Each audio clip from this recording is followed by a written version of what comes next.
रचना, तुम करती क्या हो सारा दिन सिवाय आराम करने के। घर पर बैठे बैठे बेकार के सीरियल देखकर अपना टाइम बर्बाद मत करो।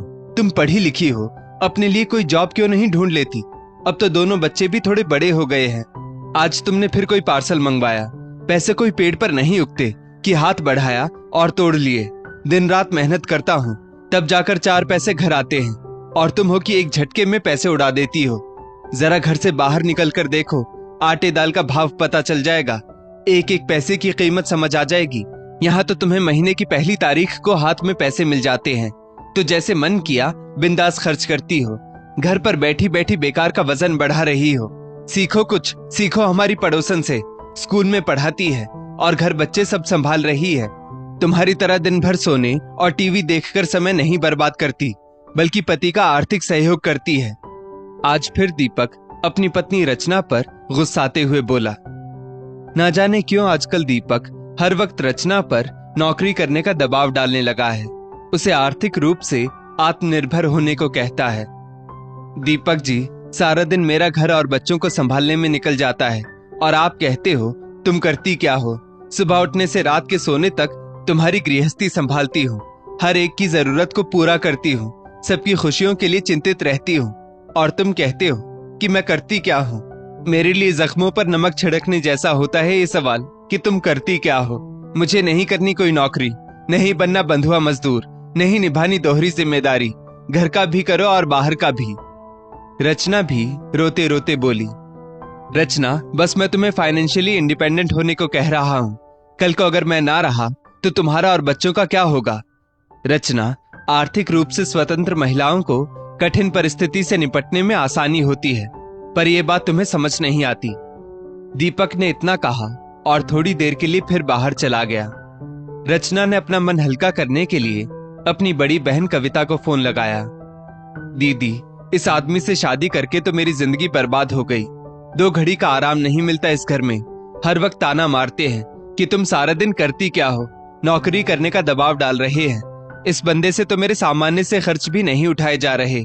कहते हैं पढ़ी लिखी हो, शारीरिक रूप से सक्षम हो, तो फाइनेंशियली इंडिपेंडेंट बनो ना। दीदी हर वक्त रूखा बोलने लगे हैं, ताना मारते हैं। मैं बहुत परेशान हो गई हूँ दीदी। रचना ने अपनी बड़ी बहन कविता से कहा। थोड़ा शांत हो जाओ रचना।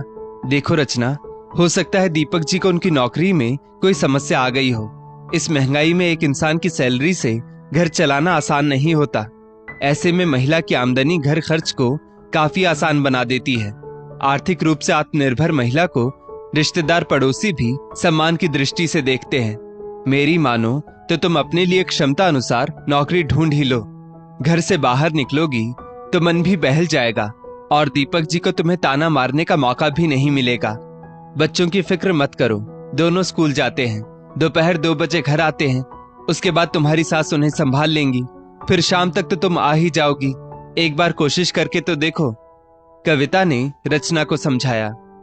दीपक आए दिन रचना को ताने मारता, उसे कड़वी बातें सुनाता। तंग आकर रचना अपने लिए जॉब ढूंढने निकल पड़ी। रचना एमकॉम पढ़ी लिखी थी, पर शादी के बाद 8 साल का गैप आ गया था। नए सिरे से बाहर की दुनिया में कदम रखना उसके लिए आसान नहीं था। कई जगह उसने आवेदन भेजा, पर कहीं से भी अच्छा रिस्पांस नहीं मिला। पास के स्कूल में उसे किसी दोस्त के रेफरेंस पर प्राइमरी टीचर की जॉब मिल गई। 6,000 रुपए महीना थी उसकी पूरे महीने की सैलरी। पति को अपना महत्व बताने उसने शाम के समय बच्चों को ट्यूशन पढ़ाना भी शुरू कर दिया। धीरे धीरे ही सही, रचना 10-12 हजार महीना कमाने लगी। एक रात रचना के पति दीपक की अचानक से तबीयत खराब हो गई। उसके मसूड़े से खून आने लगा। पिछले कुछ दिनों से उसके वजन में भी गिरावट आ रही थी। थकान महसूस हो रही थी। क्या हुआ जी, आपके मुंह से खून कैसे आ रहा है? चलिए तुरंत डॉक्टर के पास चलिए, रचना ने चिंता दर्शाते हुए कहा। रचना, मुझे ब्लड कैंसर है। 6 महीने से मेरा इलाज चल रहा है।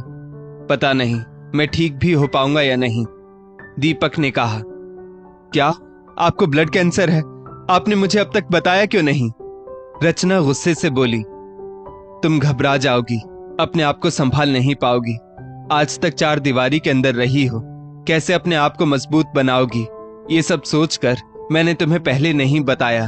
इसलिए बार बार तुम्हें आत्मनिर्भर बनने को मैं कहता था, ताकि तुम मेहनत करना सीख सको। स्थिति कब बदल जाए कौन कह सकता है। मेरे ना रहने पर भी तुम अपने आप को और बच्चों को संभाल सको।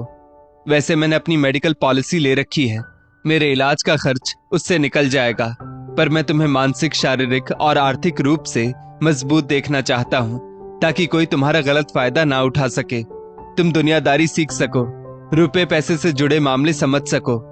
दीपक ने रचना के हाथ में अपना हाथ रखते हुए कहा, मैं आपको कुछ नहीं होने दूंगी, आप जैसा कहोगे वैसा करूंगी, पर मुझे छोड़ने की बात मत करना। रचना दीपक के गले लगकर फूट फूट कर रोने लगी। अगले दिन से रचना की दिनचर्या ही बदल चुकी थी। घर, बच्चे, सास, स्कूल, ट्यूशन, पति की देखभाल, सब कुछ वो कुशलता से कर रही थी। दीपक रुपए पैसे से जुड़े मामलों पर पत्नी से चर्चा करता, क्योंकि वित्तीय मामलों की समझ होने पर महिला के लिए घर चलाना आसान हो जाता है। समय रहते अपने दम पर जिंदगी जीने की सीख दे रहा था दीपक। पति पत्नी ने हर संभव कोशिश की कि दीपक का इलाज अच्छे से हो सके और उसकी जान बच सके, पर भगवान को कुछ और ही मंजूर था। दीपक की जान बच ना सकी। वो बीच मझधार में सारी जिम्मेदारियों के साथ रचना को छोड़ चला गया। पति की मृत्यु के बाद रचना को कई तरह की समस्याओं का सामना करना पड़ा। दीपक ने अपनी जीवन बीमा पॉलिसी ले रखी थी, इसकी रकम रचना को मिली, पर यह बच्चों की परवरिश और वृद्ध सास के जीवन यापन के लिए काफी नहीं थी। घर भी किराए का था। रचना की बहन ने थोड़ी मदद की, पर वो भी कब तक कर सकती थी। रचना दोहरी मेहनत करती, स्कूल पढ़ाने जाती, दोपहर को बच्चों को ट्यूशन पढ़ाती। उसने बच्चों की संख्या भी बढ़ा ली थी। रात को कुछ घंटे वो नमकीन और पारंपरिक मिठाई सास के साथ मिलकर बनाती और उसे पास की दुकानों में बेचती। बच्चों को छोटे स्कूल में शिफ्ट करना पड़ा। रिश्तेदारों ने भी मुंह फेर लिया। हर चीज में हाथ रोकना पड़ता। बच्चों ने भी रचना की स्थिति समझी। पढ़ाई में खुद से ही खूब मेहनत करते। ऐसे ही समय बीतता गया और स्थिति कुछ सामान्य हुई। एक दिन अचानक से रचना की बहन कविता का फोन आता है। कहो दीदी, क्या बात है, कुछ परेशान लग रही हो? रचना ने पूछा। हाँ रचना, घर में कलह की स्थिति बन गई है। बेटी आरोही 24 साल की हो गई है, सीए फाइनल नहीं निकाल पा रही। मेहनत तो बहुत कर रही है, पर सफलता हाथ नहीं आ रही। उसके लिए अच्छे घराने के रिश्ते भी आ रहे हैं। मेरी सास और तुम्हारे जीजा जी चाह रहे हैं कि आरोही का रिश्ता तय कर दें। आगे ऐसे रिश्ते मिले या ना मिले, आरोही बीच में पढ़ाई छोड़ना नहीं चाह रही। वो 1-2 साल और लेना चाहती है, जॉब करना चाहती है, आर्थिक रूप से सक्षम होना चाहती है। कुछ समझ नहीं आ रहा क्या करें। मैं तो बीच में पिस रही हूँ। सास कहती है अगर लड़कियां ज्यादा पढ़ लिख कर आर्थिक रूप से सक्षम हो जाती हैं तो किसी की नहीं सुनती, ससुराल में एडजस्ट नहीं हो पाती। दीदी, आरोही सही कह रही है, हमें उसे आगे की पढ़ाई पूरी करने देना चाहिए। सीए बनना आसान नहीं है, वक्त लगता है, पर एक बार बच्ची सीए बन गई तो उसकी जिंदगी संवर जाएगी। वो हर परिस्थिति का सामना करने के लिए तैयार हो जाएगी। आप मेरी ही जिंदगी से सबक ले लो। मैंने सपने में भी नहीं सोचा था कि मेरे पति मुझे बीच मझधार में छोड़कर चले जाएंगे। आसान सी जिंदगी में ऐसा कठिन मोड़ आ जाएगा।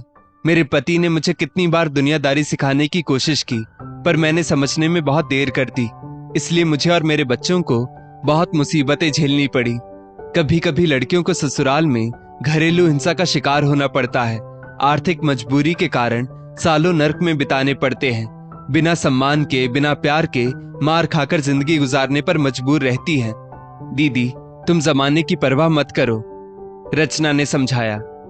इधर माँ का साथ पाकर आरोही ने दिन रात मेहनत करके अपनी पढ़ाई पूरी की। उसे उसकी मेहनत का फल भी मिल गया। वो 26 साल की उम्र में सीए बन गई। दुनिया की बातों को तवज्जो ना देकर उसने अपने लक्ष्य पर ध्यान दिया और सफलता मिली। साल भर बाद उसकी शादी अच्छे पढ़े लिखे लड़के से हो गई जो उसकी मेहनत को समझता था। दोस्तों, आत्मनिर्भर महिलाएं अपने परिवार और बच्चों के भविष्य के लिए बेहतर विकल्प ढूंढने और निर्णय लेने में सक्षम होती हैं। आत्मविश्वास बढ़ता है, घर चलाना आसान हो जाता है, सम्मान से रहती है, प्रताड़ना सहने की मजबूरी नहीं होती। इसलिए अपनी बेटियों को आर्थिक रूप से आत्मनिर्भर जरूर बनाएं। इस स्टोरी को लेकर आपकी क्या राय है, नीचे कमेंट करके जरूर बताइएगा। और ऐसी ही और भी बेहतरीन वीडियोस के लिए हमारा पेज जरूर फॉलो करें। धन्यवाद।